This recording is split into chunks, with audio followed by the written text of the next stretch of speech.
Apa sih yang ada di pikiran kalian kalau dengar kata semangka? Pasti buah yang manis, berair, merah, dan jadi ikon sempurna musim panas kan? Tapi, coba deh bayangkan ini, 5.000 tahun yang lalu. Semangka itu sama sekali tidak enak dimakan. Rasanya pahit, dagingnya keras, dan warnanya putih pucat. Ini adalah kisah evolusi drastis salah satu buah paling populer di dunia.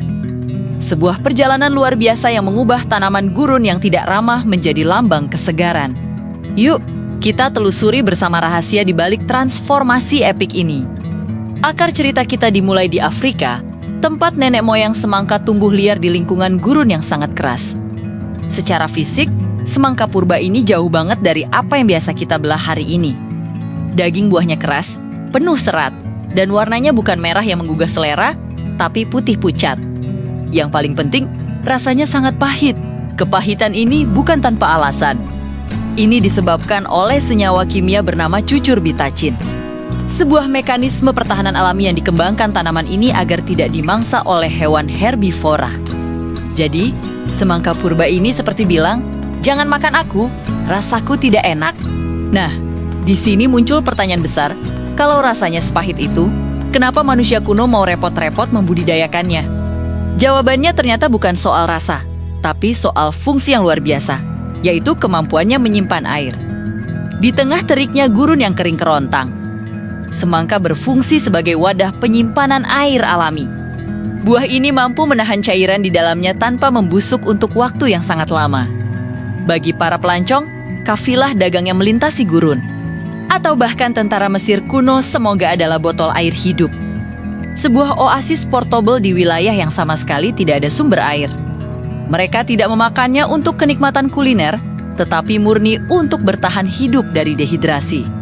Jadi, semangka awalnya bukan makanan, melainkan kantong air alami. Titik balik dalam sejarah semangka dimulai ketika manusia mulai melakukan seleksi benih. Sebuah proses yang puncaknya terjadi di peradaban Mesir kuno. Bukti sejarahnya bahkan terekam jelas di dinding-dinding makam yang berusia lebih dari 4.000 tahun. Di sana, ada lukisan yang memperlihatkan semangka, tapi bentuknya sudah mulai berubah menjadi lonjong. Tidak bulat sempurna seperti versi liarnya. Ini adalah tanda nyata adanya campur tangan manusia. Para petani Mesir secara sadar dan konsisten memilih dan menanam benih dari buah yang rasanya paling tidak pahit. Mereka mungkin mencoba sedikit, dan jika ada satu buah yang kepahitannya sedikit berkurang, benihnya akan disimpan untuk ditanam kembali. Proses ini terjadi dari generasi ke generasi, melalui praktik budidaya yang tekun dan sabar. Benih dari semangka yang sedikit lebih manis terus-menerus ditanam. Secara perlahan tapi pasti, mereka berhasil menghilangkan senyawa cucurbitacin dari kumpulan gen tanaman semangka. Ini adalah contoh awal rekayasa genetika alami yang dilakukan oleh manusia jauh sebelum kita mengenal istilah itu. Setiap musim tanam adalah sebuah langkah kecil menuju semangka yang lebih bisa dinikmati. Mengubahnya dari sekadar sumber air darurat menjadi sesuatu yang mulai layak disebut makanan. Transformasi ini tidak terjadi dalam semalam, melainkan hasil dari ribuan tahun kesabaran dan seleksi yang cermat. Sekarang kita masuk ke bagian yang paling menarik, munculnya warna merah yang ikonik. Ternyata, perubahan rasa dari pahit ke manis dan perubahan warna dari putih ke merah berjalan beriringan. Para ilmuwan modern yang meneliti genetika semangka menemukan sebuah fakta yang mencengangkan. Gen yang bertanggung jawab untuk mengontrol produksi gula yang membuat semangka terasa manis. Ternyata secara genetik terkait erat dengan gen yang menghasilkan likopen. Likopen adalah pigmen alami yang memberi warna merah cerah pada buah-buahan seperti tomat dan, tentu saja, semangka. Artinya apa? Ini artinya, setiap kali petani kuno memilih semangka yang paling manis untuk ditanam kembali, mereka tanpa sadar juga memilih semangka yang paling merah. Mereka mungkin tidak tahu soal likopen atau genetika, tapi insting mereka untuk mencari rasa manis secara otomatis membawa mereka pada warna merah. Proses seleksi yang fokus pada rasa manis ini secara tidak langsung juga menyeleksi warna. Jadi, evolusi rasa dan warna ini adalah satu paket.